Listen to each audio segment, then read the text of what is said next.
चलिए अब बात करते हैं एटम्स के बारे में। वैसे डिफाइन तो कर ही दिए हैं लेकिन फिर थोड़ा सा डिटेल में डिफाइन करते हैं।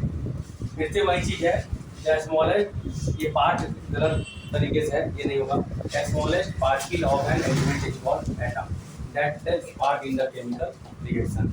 मतलब किसी भी पार्टिकल का सबसे छोटा जो पार्ट होता है ना, वो एटम कहलाता है। और वहीं किसमें केमिकल रिएक्शन यानी रासायनिक अभिक्रिया में हिस्सा किसी भी लेता है। एलिमेंट का स्मॉलेस्ट पार्टिकल। हाँ, एलिमेंट बोल लो या पदार्थ बोल लो, पदार्थ में सब आ जाएंगे। पदार्थ बोल atoms are very very small in size. Atom size में बहुत छोटे होते हैं। Atomic radius is measured in nanometer. Atomic radius को किसमें नापते हैं? नैनोमीटर में। 1 नैनोमीटर में कितना मीटर होता है? 10 का पावर -9 मीटर होता है। 1 नैनोमीटर में 10 का पावर -9 मीटर होते हैं। Hydrogen atom is the smallest atom. Hydrogen atom जो होता है ना, सबसे छोटा एटम होता है। इसका रेडियस लगभग 0.037, ठीक है। आगे कट गया है। क्या होता है? हाँ, आगे बात करें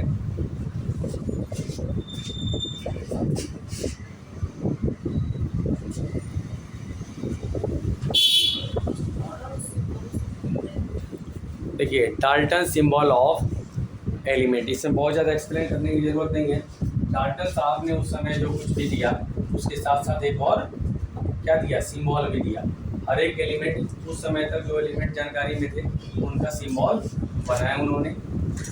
और उस सिंबल कुछ इस तरीके से है, आपके एनसीईआरटी बुक में, आपके साइड बुक में, सभी में ये दिए होंगे। डाल्टन साहब ने हाइड्रोजन कैसे दिखाया?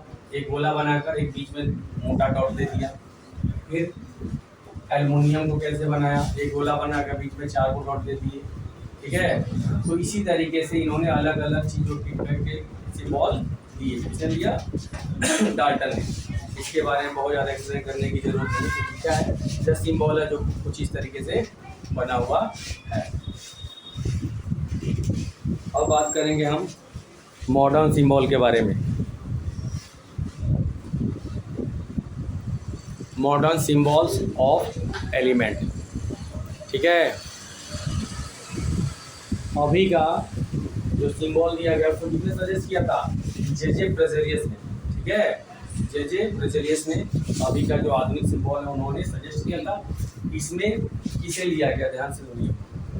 किसी भी एलिमेंट के नेम का पहला लेटर या फिर उसके साथ में दूसरा वाला लेटर, या फिर उसके लैटिन नेम का पहला लेटर और उसके साथ वाला दूसरा लेटर, ठीक है।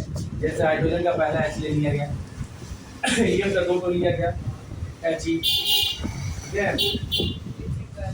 हाँ, लिथियम का Li2 को ले लिया गया, ठीक। वैसा ही अब यहाँ आ जाओ, पोटेशियम का के लिया गया, लैटिन नेम से लिया गया, ठीक है। सिलिकॉन का ऐसा ही लिया गया, एल्युमिनियम का Al लिया गया, ठीक है।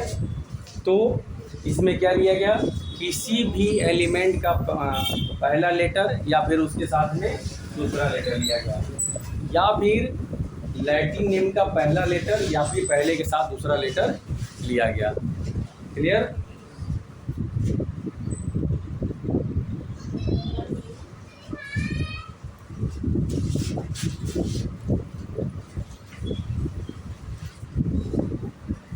एक और आगे एक्सप्लेन करते हैं इसको। Atomic mass of an element, the number of proton and neutron are together, ठीक है, are called atomic mass of an element. लेकिन कार्बन को बेंचमार्क लेकर के भी हम एटॉमिक मास को सॉल्व करते हैं। जैसे कार्बन का जो एटॉमिक नंबर होता है, ठीक है, वो होता है कितना? 12, ठीक है। अगर हम आइसोटोप की बात नहीं कर रहे हैं तो कार्बन कितना होता है? 12। अब कार्बन की अपेक्षा दूसरे को रिलेट करते हैं। 1 U = 1 यहाँ पे दिया गया 1/12 of the mass of carbon. इसको थोड़ा सा और एक्सप्लेन करते हैं। एटॉमिक मास का जो यूनिट होता है ना, वो होता है AMU। इसका पूरा होता है एटॉमिक मास यूनिट। आज के डेट में इसको शॉर्ट में यू से भी डिनोट करते हैं। 1 यू किसके बराबर लिया गया है? 1/12 ऑफ द कार्बन 12 एटम। ठीक है, तो ये रहा आपका कुछ इंपॉर्टेंट। चलिए एटॉमिक मास क्या होता है ये एक्सप्लेन हो गया। सिंबल किसका सिंबल? डाल्टन साहब का, वो एक्सप्लेन हो गया। ठीक है, आज यहीं तक रहने देंगे और चेक करिए।